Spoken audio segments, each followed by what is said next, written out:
네, 드디어 사무엘상 31장과 사무엘하 24장의 큐티를 오늘로 마무리하게 되었습니다. 오늘 본문을 나누기 전에 사무엘상하에 대해서, 사무엘서에 대해서 간단하게 정리하고 오늘 나누고자 합니다. 사무엘상은 이스라엘 리더십이 사사에서 왕으로 넘어가는 과도기를 말씀해 주고 있습니다.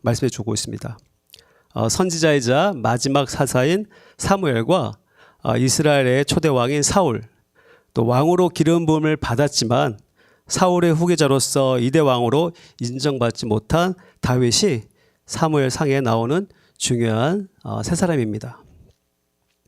사무엘상은 이스라엘 민족의 왕에 대한 열망과 함께 이스라엘이 왕정 국가로서 이 시작과 그 가운데 역사들을 다루는데, 중요한 것은 이스라엘의 민족이 열망에도 불구하고 궁극적으로 이스라엘의 진정한 왕은 여호와 하나님이심을 나타내는 것입니다.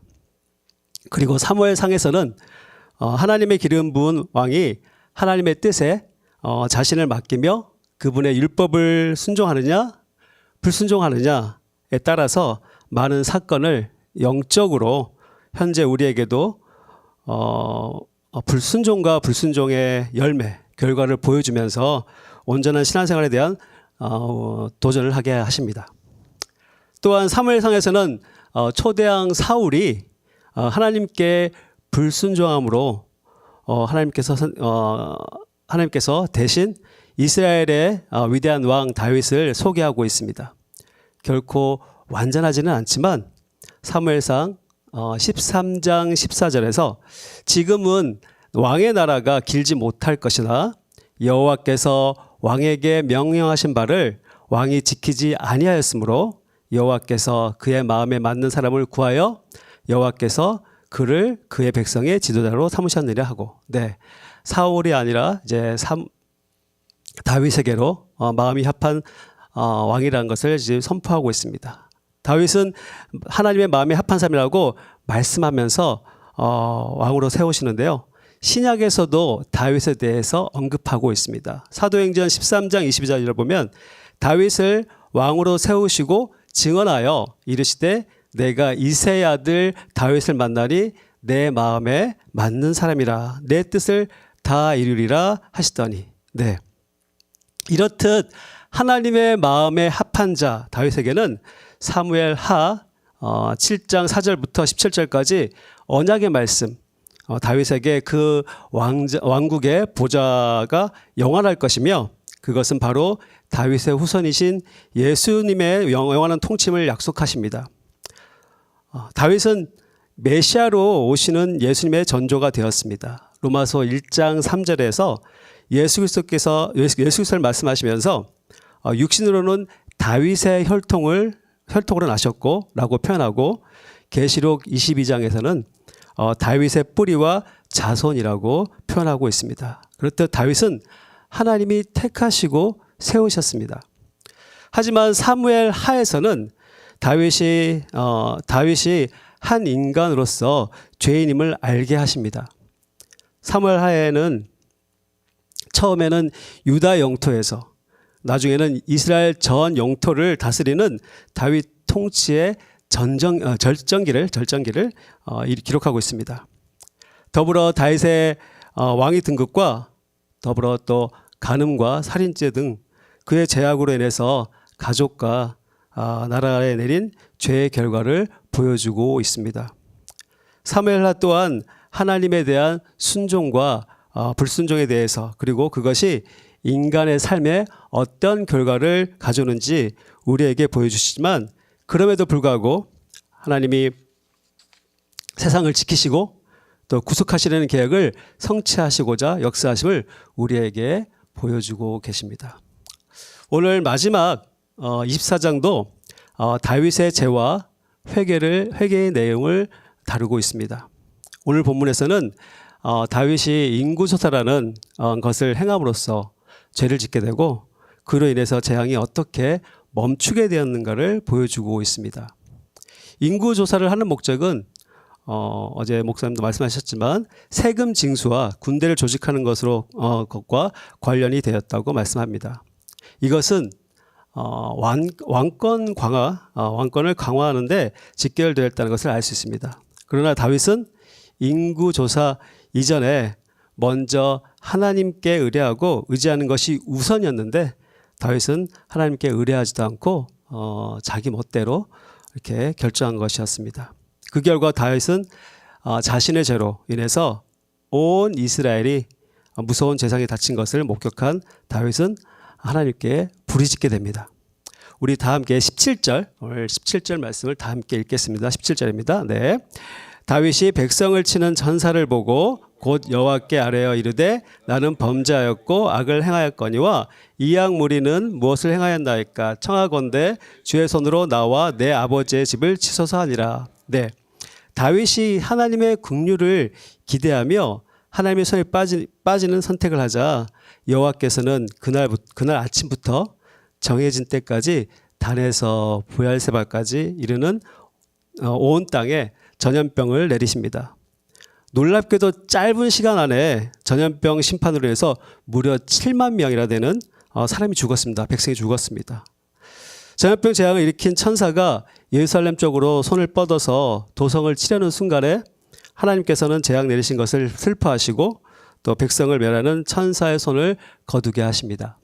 그리고 다윗도 전염병으로 백성을 죽이는 천사가 여부스 사람 아라우나의 타작마당에 곁에 있는 것을 보고 하나님께 기도하며 하나님께 긍휼을 구합니다. 죽어 마땅하지만 다윗은 하나님께 간구하면 들어주실 것을 믿었습니다. 그리고 그 긍휼을 온전히 믿고 의지함으로 자신의 죄를 회개하였습니다. 다윗이 하나님의 마음에 합한 자라고 하신 것은 다윗도 우리와 같은 인간이기에 죄를 지을 수 있고 또 큰 죄를 지었습니다. 하지만 다윗은 하나님이 용서하시고 또 긍휼을 베푸실 것을 알았기에 자신의 죄를 자복하고 회개합니다. 우리는 어떻습니까? 다윗이 그저 위대한 인물인지 그것이 가능하다고 생각만 하는 것이 아니라 자복의 자리에 또 회개의 자리에 나아가는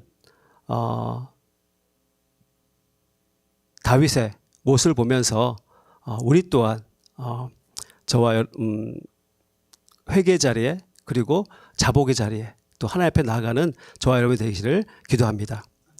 우리가 누리는 은혜의 핵심은 바로 회개에 있습니다.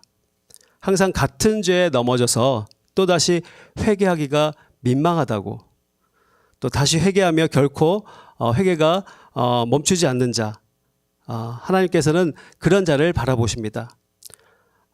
회개의 자리에 어려워서 나오는 것이 아니라 하나님을 믿고 또 하나님께서 죄를 용서하실 것이라는 것을 확신을 갖고 나올 때 하나님께서는 그 사람을 바라보고 또 그 사람을 돌아보십니다.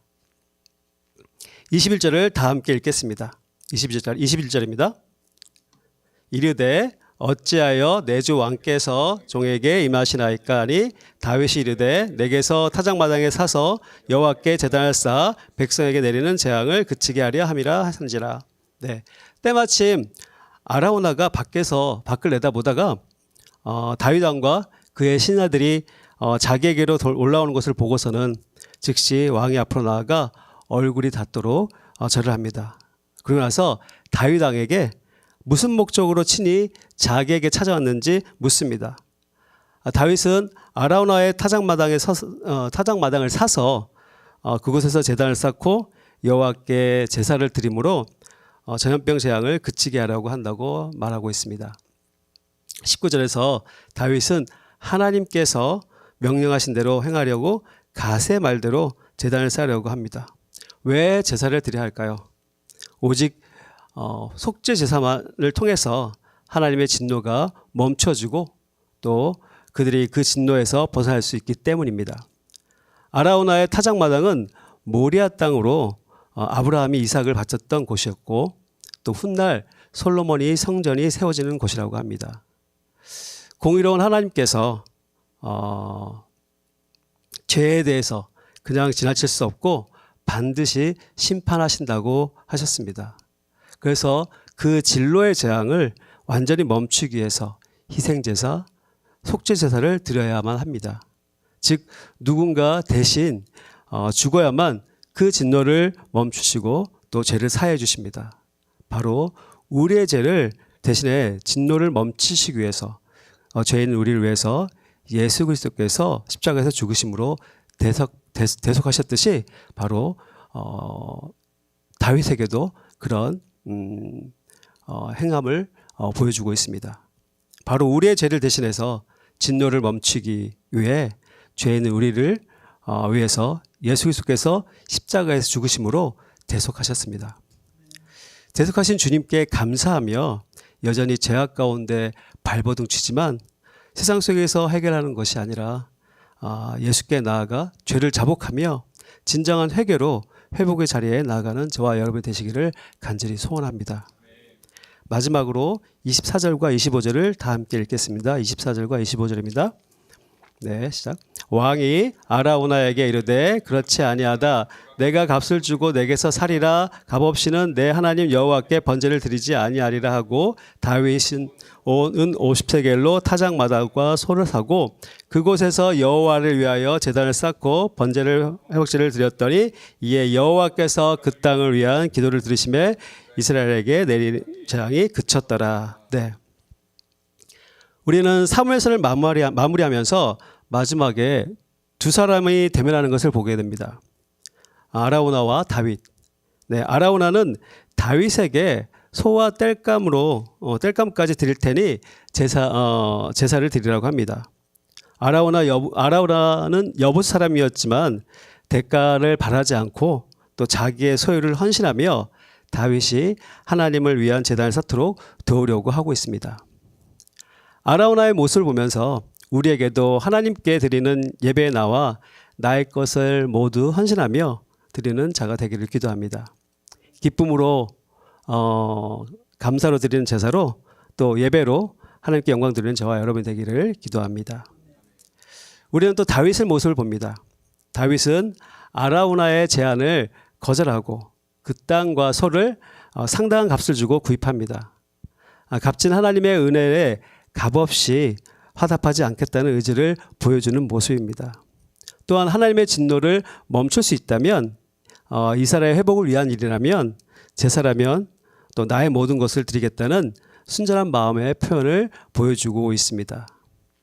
사무엘서의 마지막에 하나님의 진노와 징계 그리고 죄에 대한 회개와 간구 그리고 제사를 통해서 여호와께서 명령하신 바대로 순종하며 나아가는 참 예배자로 다윗을 보여주시면서 또 우리 또한 연약하고 또 쓰러지고 자책하고 우리 스스로는 감당할 수 없는 일들이 너무나 많고 또 그런 상황들이 우리 주변에 처처에 깔려 있지만 그저 그것을 넋놓고 멍하니 바라보는 것이 아니라 예수 그리스도께서 십자가에서 죽으심으로 그 생명의 값으로 지불하시고 우리를 살리시고 구원하셨습니다. 바로 지금도 우리를 죄에서 건지시고 우리와 한결같이 동행하시길 원하시는 하나님께 진짜 산 제물로 나아가는 진정한 순정한 또 예배자로 나아가는 저와 여러분이 되시기를